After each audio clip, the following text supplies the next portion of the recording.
Hello বন্ধুরা, তোমরা কি জানো পৃথিবী কিভাবে সৃষ্টি হয়েছে? তুমি যদি খ্রিস্টিয়ান হও তবে তুমি হয়তো এর উত্তর জানো। খ্রিস্টিয়ানদের জন্য বাইবেলে আদি পুস্তকের প্রথম 2 অধ্যায়ে এ বিষয়ে লেখা আছে।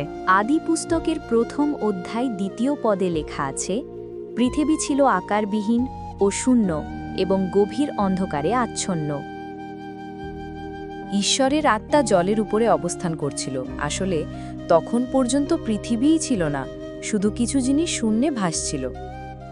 প্রথম দিন ঈশ্বর বললেন, আলো হোক, এবং তিনি আলোকে অন্ধকার থেকে আলাদা করলেন। তিনি আলোকে দিন ও অন্ধকারকে রাত বললেন।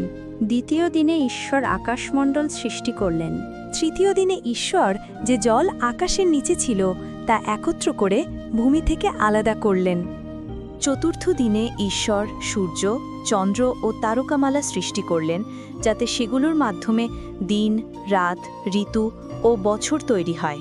এবং পঞ্চম দিনে ঈশ্বর সমুদ্রের প্রাণী ও আকাশের পাখি সৃষ্টি করলেন। ষষ্ঠ দিনে ঈশ্বর মাটিতে বাস করে সে সকল জীবজন্তু সৃষ্টি করলেন, পৃথিবীর স্থলে বসবাসকারী সকল জীবজন্তু। এবং তিনি নিজ প্রতিমূর্তিতে মানুষ তৈরি করলেন। তিনি তাদের পুরুষ ও নারী রূপে সৃষ্টি করলেন।